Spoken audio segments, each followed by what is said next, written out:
Hi there guys, I'm Nikhil from GreedyTech, and in this video I'll be showing you the most important tips and tricks for your Realme 5 Pro. By the way guys, I'll also be making a dedicated video for the best features where I'll be showing you all the features offered by this phone, so definitely check out that video, link will be in the description. Now with that said, I want to first start off with the most important thing that you should be doing on your phone, and that is to remove the bloatware. Now these are some of the applications that come pre-installed on your phone, and it is bloatware, you don't need it, and just in case if you really don't need it, you can uninstall them as soon as possible.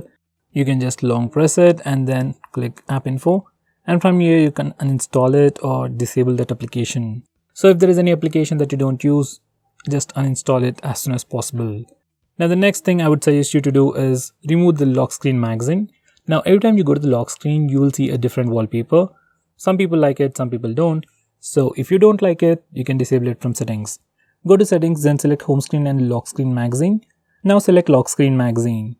Just disable it and you'll have a fixed lock screen wallpaper. And that's the preview. Now I'm going to show you some important camera related features. Now this phone has a quad camera setup with a 48 megapixel primary camera, and this is the interface for the rear camera. First we have something called chroma boost, and you can enable it from here. It just makes the colors look a bit more saturated. If there is any human subject in the frame, except for his skin tones, everything else will pop out a lot. Next, this one also has a wide angle camera, and you can use this toggle over here to switch to the wide angle camera. And as you can see, it is pretty wide. And this is the primary camera. Now this phone also has this toggle over here for 2x zoom. Now this is a digital zoom. It's just like zooming in or cropping into a picture. So it's not going to be that useful. So anytime you want to take a picture in regular 1x. Don't use the 2x or the fake 5x zoom. Now if you click this button over here, we get some extra options. First we have the ultra 48 megapixel mode. Now this phone has a 48 megapixel camera, but by default it takes pictures in 12 megapixels.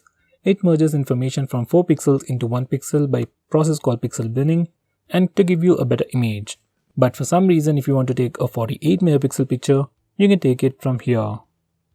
Next, we also have something called Nightscape, which is supposed to improve camera's performance in low lighting conditions, but honestly there isn't any major difference. I'd suggest you to try out Google's camera mode instead for better low light pictures. Next, we have something called Ultra Macro mode, and using this feature we can take some macro shots. Next, this one also supports slow motion video recording at 960 fps, and you can change the frame rate from here. So that's 120 fps, next we have 240 fps, and finally 960 fps. Now in video recording, we can change the video resolution directly from the toggle over here. This phone supports 720p, 1080p and even 4K resolution at 30 fps. Now while recording video at 1080p, we can also change the frame rate from 30 fps to 60 fps from settings. Just select that and now select frame rate, and over here we have 30 fps and 60 fps. Next, we have some camera related gestures, and to enable them, go to settings. First, we have touch to take photo. Now once you enable it, you can just touch the screen to take a picture. This is especially useful for taking selfies because you can just touch the screen to take a selfie. Next, we have gesture to take photo, and once it is enabled, you can just show your palm to your front camera and it takes a picture in 2 seconds. Here's a quick preview once again, and there you have it. Next, we can also use the fingerprint scanner to take pictures. Just enable this particular toggle, fingerprint shooting. And now you can just touch the fingerprint scanner to take a picture. Once again, it's quite useful to take a selfie. Now I'm going to show you the new navigation gestures on this phone. For that, go to settings, and once you're in settings, scroll and select convenience aid. Now select navigation keys. Now we have 2 different types of navigation gestures. Swipe up gestures, which were on the previous Oppo and Realme phones, and the new one is swipe gesture from both sides. Now once you enable this feature, you can swipe from the bottom of the screen to go home. You can swipe and hold for recent apps, and you can swipe from the left side or right side to go back a step. So these are the new swipe gestures. Now with this free keys that you get inside this box, these swipe gestures are kinda hard to use. So I just suggest you to go with swipe up gestures, where you can swipe from the center to go home, swipe and hold for recent apps, and finally you can swipe from the right side or left side to go back a step, which is pretty cool as well. Now if you're using any of these gestures, you might wonder there's no button to trigger Google Assistant. So here's the fix. Go to convenience aid once again and just enable this toggle. Once you do that, you can press and hold the power button for like half a second to trigger Google Assistant. There you have it. Now you can press and hold this button for 3 seconds for power options. and these are your power options. Here's some information about option. Next we have screen off gestures, and to enable them go to settings, then select convenience aid. Now select gestures and then select screen off gestures. Now these are the three most popular ones. First we have double tap to wake, so just double tap the screen when the phone is locked to wake it up. And if you're using face unlock feature, you can just show your front camera your face and then it unlocks immediately. So there you have it. So that's double tap to wake. Next we have draw O to open the camera. Once again when the phone is locked, you can draw an O to open the camera application quickly. So this is a pretty cool gesture. You can also find it on the OnePlus phones. Next we have draw V to turn on the flashlight. Now once you enable it, when the phone is locked, you can just draw a V to turn on the flash. Now to turn it off, you can press the power button once. So these are the three gestures that you should definitely turn on. Now I'm going to show you how you can use split screen mode on this phone. Now the normal way to do it is first go to the recent apps page, then click this button over here and then select split screen. Then the current application will open in the top window and then you can select the secondary application from the list below. Now this phone also has a super handy shortcut where you can just swipe up using 3 fingers to open split screen mode.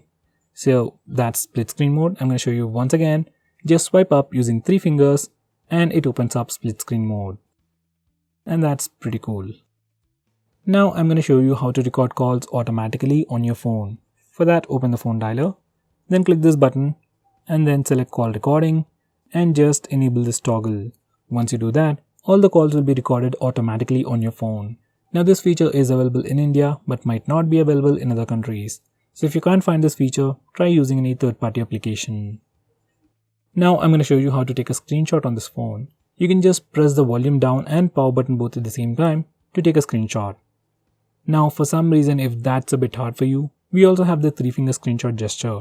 Just swipe down using 3 fingers to take a screenshot. Here's a quick preview once again. Just swipe down with 3 fingers to take a screenshot. Now this phone also has something called a smart bar. Just go to settings, then select convenience aid, then select smart sidebar and just enable it. Now once it is enabled, you can see a bar on the right side corner. Now you can just swipe on it for the smart bar. Now these are some quick actions and these are your quick applications. Now you also get a toggle to take a screenshot from here. Just click it to take a screenshot.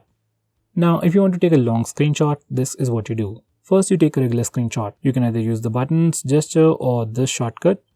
Just click it and now we got a screenshot. Now select long screenshot. Once you do that, now you need to scroll the page slowly. And once you're done, click done and you'll get a long screenshot. Here's the quick preview. Next, this phone also has a pretty cool feature called digital wellbeing, which simply analyzes all your usage and gives you a complete analysis.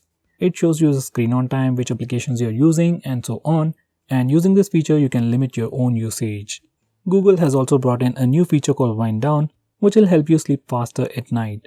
Using this feature, you can schedule do not disturb mode and grayscale mode to turn on automatically at a specific time on any specific day.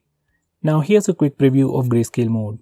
Now it's turned on and as you can see now everything is in black and white. So this is the settings page. It's just a nice way to hint you to go to sleep. So that's wind down. Next, if you want to display the battery percentage and network usage on the status bar, this is what you need to do. Go to settings and then select notifications and status bar.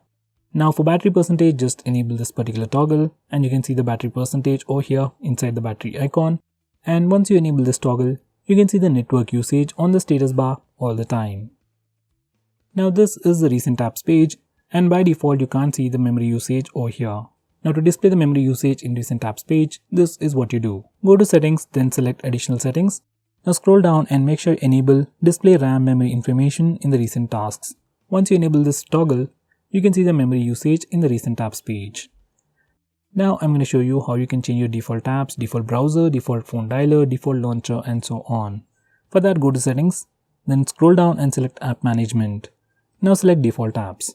Now from this page you can change your default launcher, that's your home screen, default SMS application, default phone dialer, default browser and so on. I'll suggest you to change your browser from Realme browser to Google Chrome.